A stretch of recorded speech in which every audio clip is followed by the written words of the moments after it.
कैसे हो आप लोग? और सब बढ़िया। तो इसके पहले के लेक्चर में हम लोगों ने देखा था कि भारत में मैनचेस्टर का आना, है ना। मैनचेस्टर एक जगह है ब्रिटेन में, वो किस तरह भारत में आती है और किस तरह से, है ना, भारतीय बुनकरों की, भारतीय कपड़े की वाट लगा के चली जाती है। क्यों? क्योंकि वहाँ पर उद्योगपति थे, वहाँ पर मशीनें काम कर रही थी, तो एक तरह का सामान बहुत ज़्यादा मात्रा में निकल रहा था। ठीक है, वहाँ तक आपको क्लियर था कि नहीं?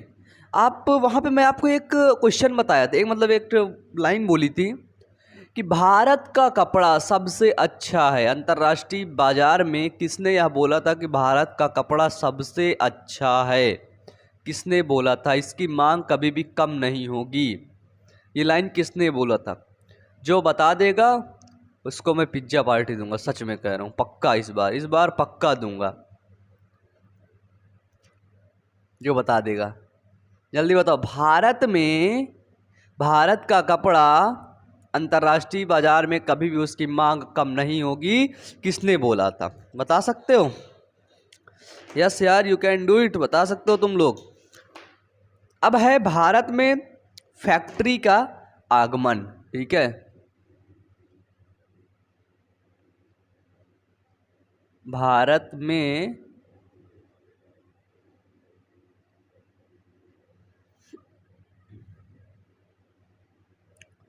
फैक्ट्री का आगमन, यानी कि फैक्ट्रियां किस तरह से भारत में अब लगने लगी हैं। ठीक है, अब फैक्ट्रियों का जमाना आने वाला है। ठीक है, अब भारत में फैक्ट्रियां लगने लगी हैं। बात आती है बम्बई में, तो पहली कपड़ा मिल, ठीक है, 1854 में, ठीक है, क्या थी कि सबसे पहली कपड़ा मिल कहाँ पे लगी? बम्बई में। ठीक है, समझो, तो ये फैक्ट्री थी। ठीक है, सबसे पहली कपड़ा मिल कहाँ लगी? बम्बई के अंदर। और 2 साल बाद इसमें उत्पादन शुरू हुआ। ठीक है, 1854 है तो 1856 में उत्पादन शुरू हुआ, है ना। लगी, काम हो रहा था, बन रहा था सारी चीज़ें, और 2 साल बाद इससे प्रोडक्शन शुरू हुआ। कौन सी? बम्बई में एक पहली कपड़ा मिल लगती है सन 1854 में। इसमें क्या होता है, 2 साल बाद उत्पादन शुरू हो जाता है। फिर हम लोग वापस आते हैं, आगे बढ़ते हैं 1862 में। वहाँ ऐसी 4 मिलें काम कर रही थी, समझना।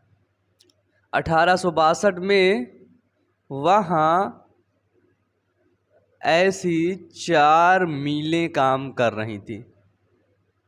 ठीक है,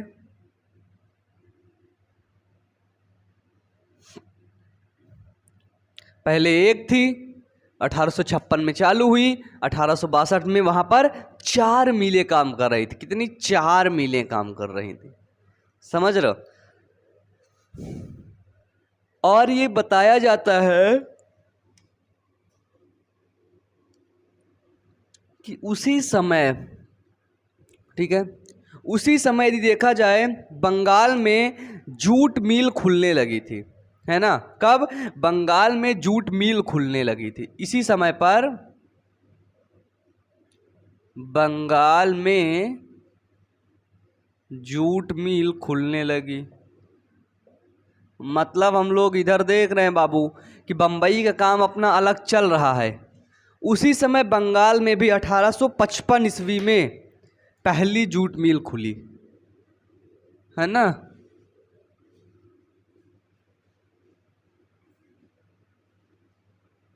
बंबई का काम अलग चल रहा है, लेकिन इधर ये जूट मिल वाला काम इन लोगों का अलग चल रहा है। तो बंगाल में पहली जूट मिल 1855 में खुली, और दूसरी जूट मिल 7 साल बाद 1862 में, है ना, दूसरी जूट मिल चालू हुई।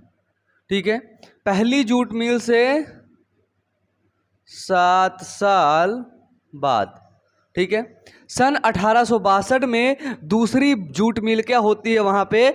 दूसरी जूट मिल चालू हो जाती है। ठीक है, अब अपन लोग दूर नहीं जाते हैं, ठीक है। उत्तर भारत में कानपुर में देखते हैं, ठीक है। उत्तर भारत के कानपुर में एक या दो बार गया हूं, ठीक है। और कुछ बच्चे कानपुर से देख रहे हो तो देख लेना इस वीडियो को, ठीक है। उत्तर भारत के कानपुर में 1860 ईस्वी में एल्गिन मिल खुली। कब? 1860 ईस्वी में एल्गिन मिल खुली, ठीक है। कब? 1860 ईस्वी के अंदर क्या होता है कानपुर के अंदर? तो एल्गिन मिल खुलती है। और अगर पूछा जाए एल्गिन मिल का काम क्या था, है ना, तो इसका काम था कपड़ा उद्योग में, ठीक है चाचा, ठीक है चाचा, समझ गए। एल्गिन मिल जो कानपुर में खुली वो कपड़ा उद्योग में, ठीक है।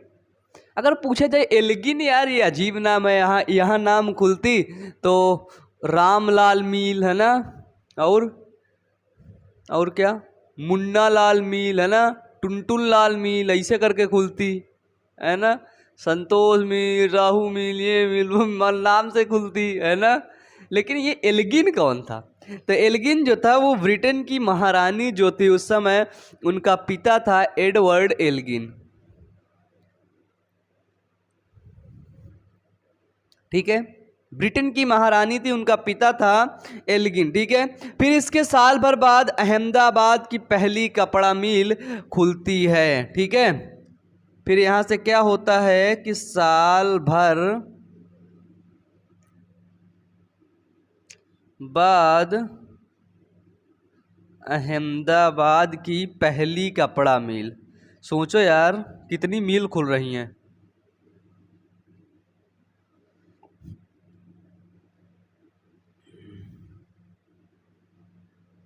ठीक है।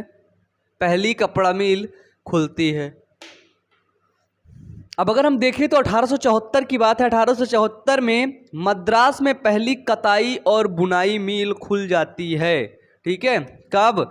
1874 में। कहाँ पे? मद्रास में क्या खुलती है?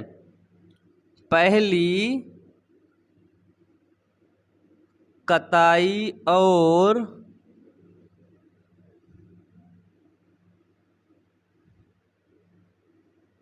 बुनाई मिल खुल जाती है, ठीक है। देखा जाए 1874 के अंदर यहाँ पे खुली, 1860 में यहाँ पे, 1855 में यहाँ पे, ठीक है, 1856 यहाँ पे, 1854 यहाँ पे, 1862 यहाँ पे, ठीक है। 1862 में यहाँ पे दूसरी जूट मिल चालू हो जाती है। मतलब देखा जाए तो भैया अब तो भारत में फैक्ट्री आने लगी हैं, अब तो लगातार मिल खुलने लगी हैं, कहीं ना कहीं अब भारत का विकास होने लगा है ना।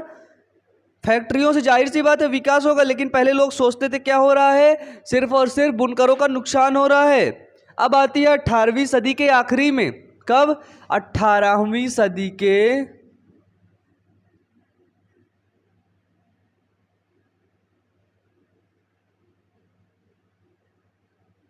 18वीं सदी के आखिर में, ठीक है।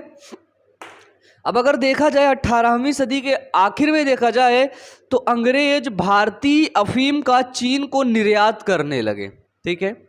यहाँ पे क्या था? यहाँ पे जो अंग्रेज थे वो भारतीय अफीम का क्या करने लगे? तो वो करने लगे निर्यात। कहाँ पे? चीन में।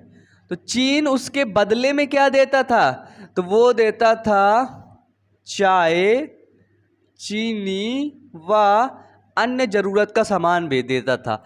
जो चाय चीनी ये अंग्रेज कहाँ पे भेज देते थे? अंग्रेज इंग्लैंड या ब्रिटेन, है ना, सॉरी, इंग्लैंड भेज देते थे, ठीक है। सोचो भारत से ही अफीम तोड़ के साला चीन को बेच रहा है, चीन उसको चाय पत्ते दे रहा है, उसको भेज दे रहा है इंग्लैंड। वहां था ना बदतमीज, कितना शोषण करते थे ये लोग, बताइए।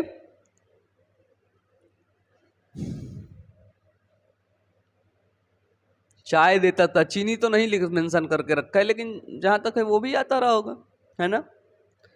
नहीं, चीनी हटा ही देते हैं, बुक में नहीं है ये।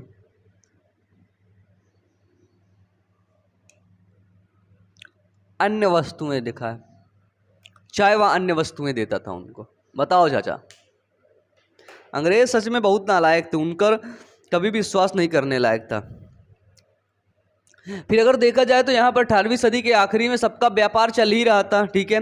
व्यापार में बहुत सारे भारतीय कारोबारी सहायक के हैसियत के रूप में पहुंच जाते हैं, ठीक है। इन लोगों का जो व्यापार चल रहा है इंग्लैंड वालों का, ठीक है, ये देखो,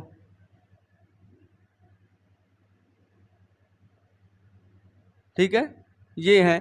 और इधर ये जो भारतीय कारोबारी हैं, भारतीय व्यापारी एक अच्छी हैसियत के रूप में इनमें शामिल हो जाते हैं। आप लोग लिख सकते हैं कि व्यापार में बहुत सारे भारतीय कारोबारी सहायक की हैसियत के रूप में पहुंच जाते हैं, ठीक है। भारतीय क्या काम करते थे वहां पर, तो देखा जाए तो भारतीय पैसा उपलब्ध करवाते थे, आपूर्ति सुनिश्चित करते थे। भारतीय व्यापारी अंग्रेजों में क्या करते थे, पैसा उपलब्ध कराते, ठीक है। जो पैसा वहां पर होता था, आता था, उसको उपलब्ध कराते थे, ठीक है, आपूर्ति सुनिश्चित करते, ठीक है।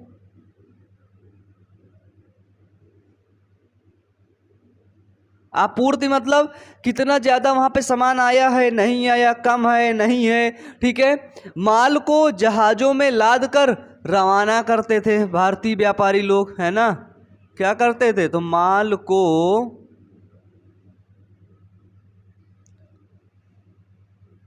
जहाज़ों में लाद कर रवाना करते,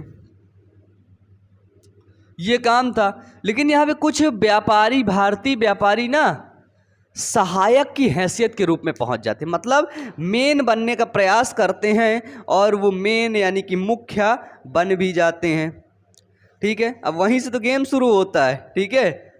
अब देखो, इसको मिटा दें, कहो तो इसको मिटा दें, फिर से एक नया वो होगा। लेकिन देख सकते हैं कि बंगाल में द्वारिकानाथ टैगोर, इनका नाम याद करना पड़ेगा भाई, क्योंकि ये अंग्रेजों के ज़माने के इंडियंस बहुत अच्छे व्यापारी थे,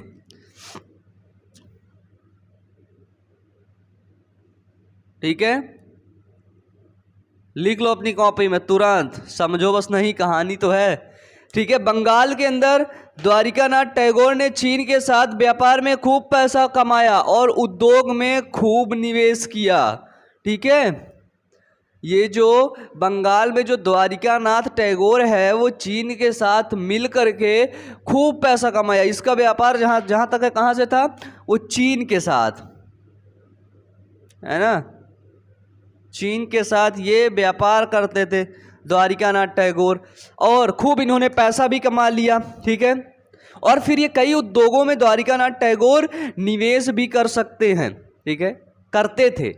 फिर देखा जाता है 1830 से 1840 के दशक में इन्होंने क्या किया, 1830 से 1840 के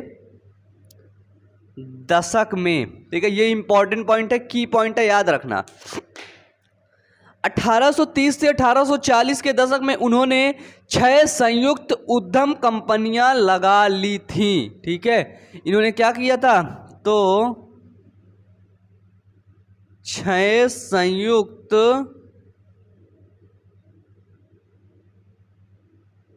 उद्यम कंपनियां लगा ली थी, ठीक है। 1830 से 1840 के दशक में उन्होंने 6 संयुक्त उद्यम कंपनियां लगा ली, ठीक है। सोच सकते हो कितना बड़ा टारगेट इन्होंने कर लिया। लेकिन फिर भी द्वारिकानाथ एक असफल व्यापारी रहे, है ना, क्योंकि ये सफल नहीं हो पाए। अगर पूछा जाए द्वारिकानाथ टैगोर सफल व्यापारी थे कि असफल हैं, तो कौन थे, असफल। तो उन्होंने कब कंपनियां लगाई, 1830 से 1840 के दशक में उन्होंने 6 उद्यम कंपनियां लगा ली थी, ठीक है। अब एक व्यापारी और आते हैं हमारे बीच, जिनका नाम है जमशेद जी नुसरवानजी टाटा, ठीक है,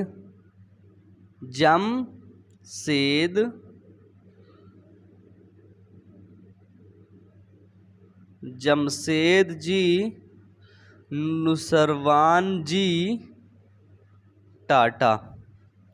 ये नुस्खाना नहीं है, नुसरवान है, ठीक है, याद रखना।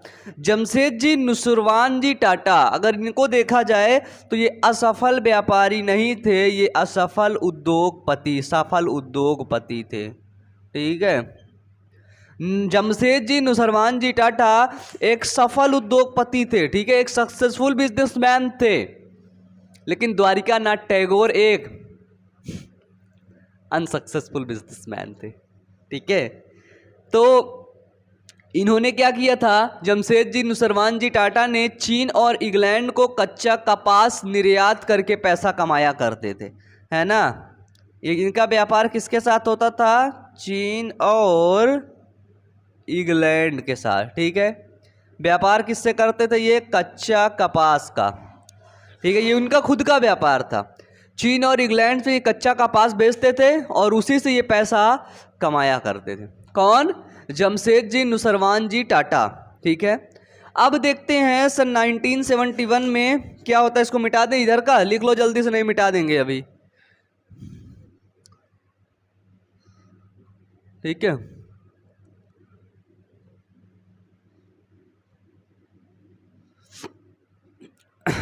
उधर का देखते रहना अभी तुम लोग, ठीक है। 1971 में देखते हैं कलकत्ता, हमने देखा था कि भैया जब अंग्रेज आते हैं, ईस्ट इंडिया कंपनी आती है, तो कलकत्ता और बम्बई की स्थिति सुधरने लगती है, सुधरने लगती है ना, बताइए जल्दी से थम्स अप करिए, वीडियो को जल्दी से लाइक करिए, अभी तक आप लोगों ने नहीं किया, करिए जल्दी लाइक। तो 1971 में कलकत्ता में देश की पहली जूट मिल लगाने वाली मारवाड़ी व्यवसायी थे, ठीक है। 1971 में कलकत्ता में, ठीक है, पहली जूट मिल लगाने वाले मारवाड़ी समझ रहे हो ना, राजस्थान वगैरह की तरफ होते हैं। मारवाड़ी व्यवसायी कौन थे, सेठ हुकुमचंद, ये नाम याद रखना, सेठ हुकुमचंद। अगर तुमने नहीं दिया हुकुम तो तुमको पीट देंगे चंद, है ना। सेठ हुकुमचंद तुमको बहुत मारेंगे अगर तुमने हुकुम नहीं दिया तो, हुकुम किया तो, ठीक है। तो 1971 के अंदर सेठ हुकुमचंद ने क्या किया था भैया, कलकत्ता के अंदर देश की पहली जूट मिल लगा लिए थे, ठीक है। और अगर देखा जाए तो प्रसिद्ध उद्योगपति जेडी बिरला के पिता और दादा चीन के साथ व्यापार करते थे। यहाँ पे अगर देखा जाए तो प्रसिद्ध उद्योगपति आज की डेट में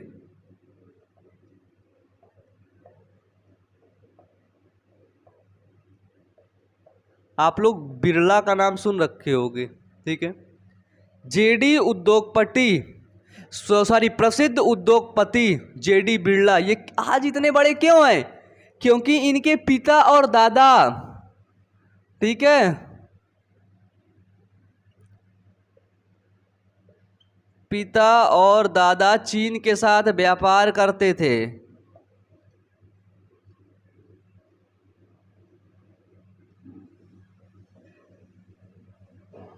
ठीक है। जेडी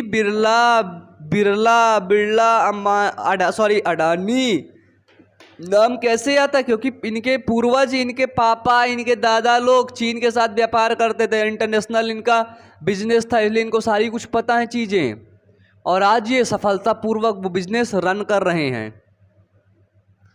क्या चाहिए और किसी को, है ना। अब इसमें आप लोग देख सकते हैं, लिख भी सकते हैं कि भारतीय व्यापार पर औपनिवेशिक शिकंजा कसता गया।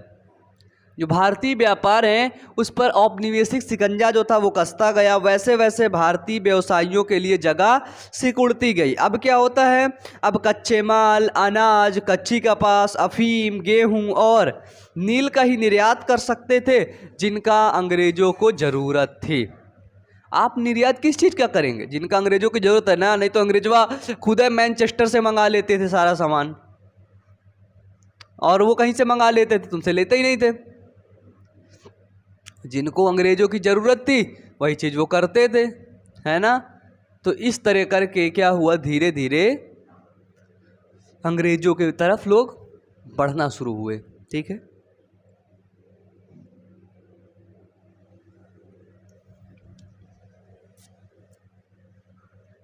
अब आती हैं विदेशी कंपनियां भारतीय पैसा। ठीक है, जो विदेशी कंपनियां थी वो भारतीय को पैसा देती थी, लेकिन सभी निर्णय वही लेती थी। ठीक है, जो भी विदेशी कंपनी आती थी,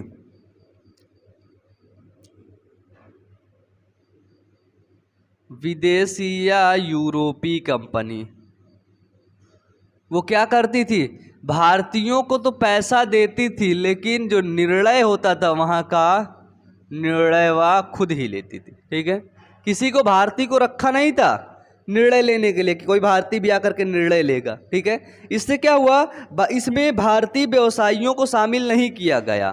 ठीक है, जब ये विदेशी कंपनी आती थी, है ना, तो इसमें क्या था, तो इसमें भारतीय व्यवसायियों को बिल्कुल भी शामिल नहीं किया गया।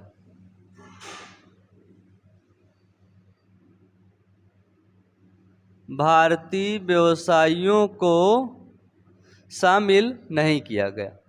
जब देखा गया कि इनमें भारतीय व्यवसायियों को शामिल नहीं किया गया, तब क्या होगा भैया, तब भारतीय व्यापारी अपना यहाँ वहाँ से काम चला रहे थे, ढूंढ रहे थे यहाँ वहाँ कुछ जुगाड़ मिल जाए, तो नहीं मिलेगा तो वैसे भी कुछ नहीं कर सकते, क्योंकि ये कंपनियाँ, है ना, ये कंपनियाँ में उनका कोई जोर था नहीं, सत्ता में सरकार उनकी ही थी। बताइए, कहीं कुछ तुम चूं से पू नहीं कर सकते थे, है ना, ज़्यादा बोले तो बंद कर देते थे, बहुत पीटते थे। ठीक है, तो देखा जाए जो फैक्ट्री में मजदूर काम करते थे ना, ये एक टॉपिक है आपके एनसीईआरटी में, है ना, जो फैक्ट्री में जो भैया फैक्ट्री के अंदर जो मजदूर काम कर रहे थे या फिर जो मजदूर कार्यरत थे, वो 1901 में भारतीय फैक्ट्रियों में 5,48,000 मजदूर थे, है ना।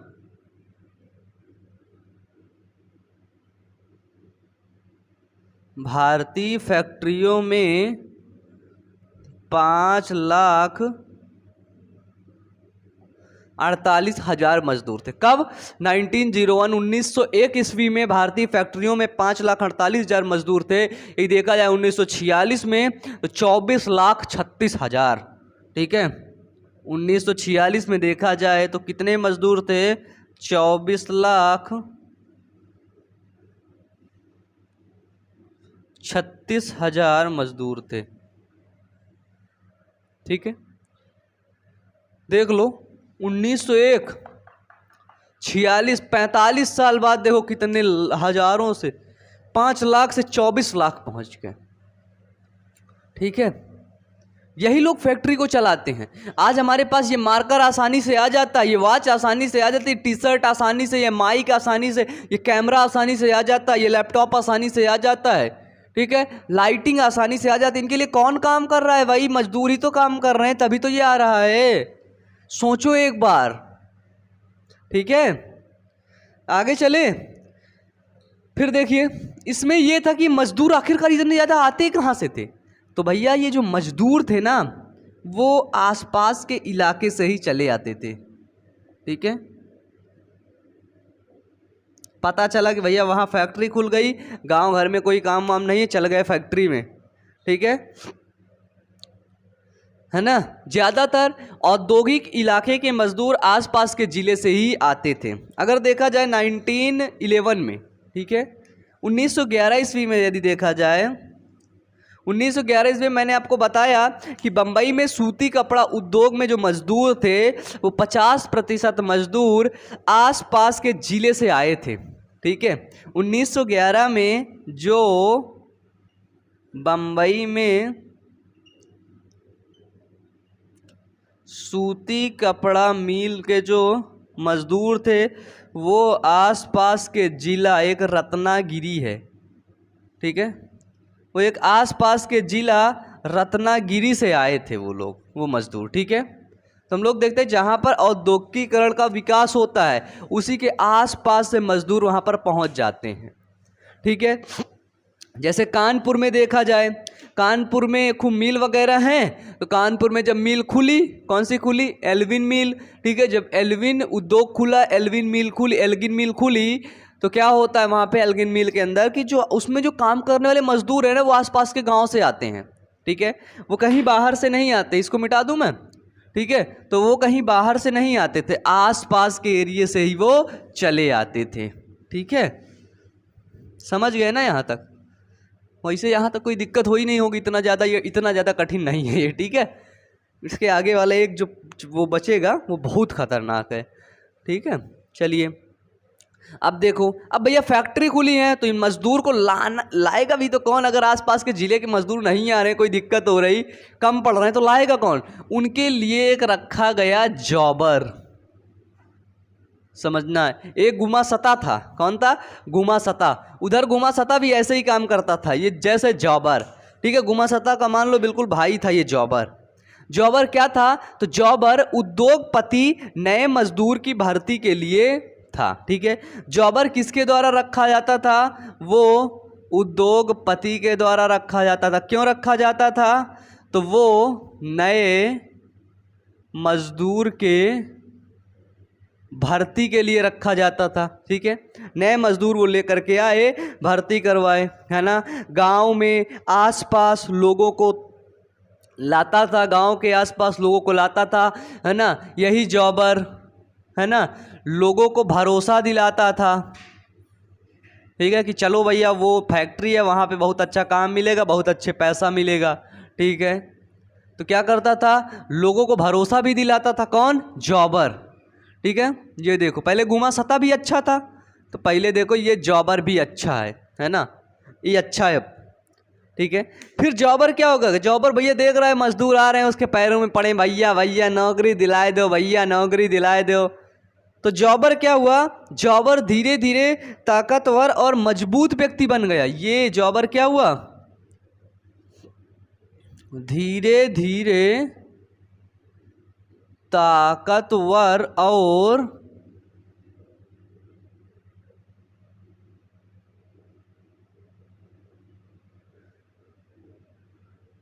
मजबूत व्यक्ति बन गया, ठीक है। जो जॉबर था वो क्या हुआ, जॉबर धीरे धीरे, भैया मजदूर आते थे उसके पास, पैर दबाते थे, धीरे धीरे जॉबर तो ताकतवर भी बन गया और साथ ही वो बहुत ज़्यादा मजबूत हो गया, ठीक है। अब जॉबर क्या करने लगा, जॉबर फिर से देखो, फिर जॉबर वसूली करने लगा, है ना, पैसा डिमांड मांगने लगा, दलाली करने लगा, तोहफा की मांग करने लगा।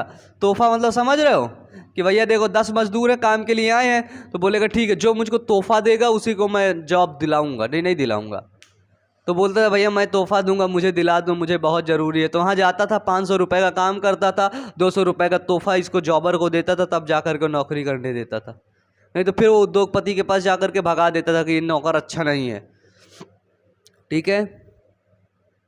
यानी कि मजदूर की जिंदगी को जॉबर नियंत्रित करने लगते हैं, ठीक है,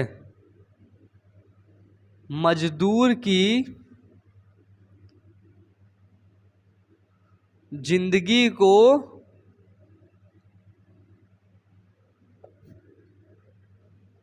नियंत्रित करने लगे, कौन, जॉबर। तो जॉबर क्या करते थे, तो जॉबर मजदूर की जो जिंदगी है ना, मजदूर की लाइफ है ना, उसको पूरी वो अपने हिसाब से चलाने लगे भैया, समझ रहे हो, अपने हिसाब से कि किस तरह से मजदूर को कहाँ नौकरी में करना है, कितने दिन करना है, वो यही लोग मेंशन करने लगे, यही लोग बताने लगे कि तुम्हें इतने दिन ही करना है। सोचो, खुद मेहनत करके वो मजदूर पैसे कमाता है और उसकी ज़िंदगी को नियंत्रण करने वाला ये कौन होता है, लेकिन था, कुछ नहीं कर सकते थे, सोचो हमारे पूर्वज, ठीक है, इंडिया के लोग कितना दुख दर्द से निकल के आए हैं, ठीक है। चलिए आज फिर तो आज के लिए यहीं तक हम लोग ख़त्म करते हैं, लेकिन मैं आपको एक बात बता दूं सभी बच्चे और बच्चियों को, ठीक है, ये जो आपकी एज है टीन एज, ठीक है, टीन एज में आप बहुत ही ज़्यादा विचलित हो रहे होंगे, भ्रमित हो रहे होंगे, ठीक है। तो बच्चे बस ज़िंदगी में एक ही चीज़ याद रखना कि कभी कोई ऐसा काम मत कर देना, ठीक है, जल्दीबाजी में या कैसे भी करके कभी भी कोई ऐसा काम मत करना जिससे तुम्हारे व्यक्तित्व, तुम्हारे वर्चस्व, तुम्हारे माता पिता पर कोई आँच आ जाए, ठीक है। जो भी काम करना उसके पहले सोच लेना कि क्या मेरे माता पिता पर, मेरे व्यक्तित्व पर कोई इसका असर आएगा, ठीक है। जिस दिन ये सोच लोगे ना, उस दिन कोई गलत काम करने से पहले रुक जाओगे बेटा, ठीक है। और मैं आपको बहुत ही ज़्यादा मतलब एक कंक्लूज़न बता रहा हूँ, ठीक है।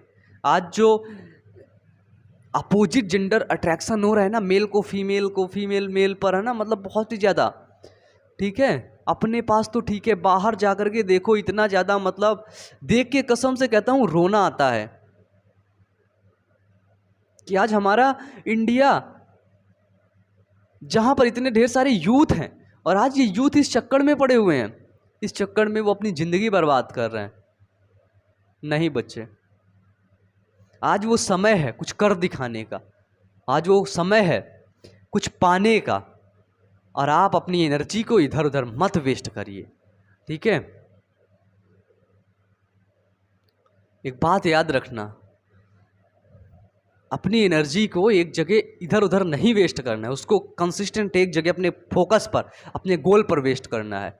और सच कहता हूँ, जब वो रिटर्न आएगा ना, पूरी दुनिया तुम्हारी तरफ देखेगी, पूरी दुनिया की नज़रें तुम्हारी तरफ होंगी और किसी की तरफ नहीं। पूरी दुनिया तुम्हें जूम करके देखेगी जब तुम इस चीज़ को छोड़ करके अपने फोकस के, अपने गोल के प्रति काम करोगे तो, ठीक है। तो मुझे उम्मीद है आप लोग बहुत ही ज़्यादा समझदार बच्चे हो, समझ गए होगे। तो आज के लिए यहीं तक, फिर मिलते हैं नेक्स्ट वीडियो में, तब तक के लिए wish all the best, thank you.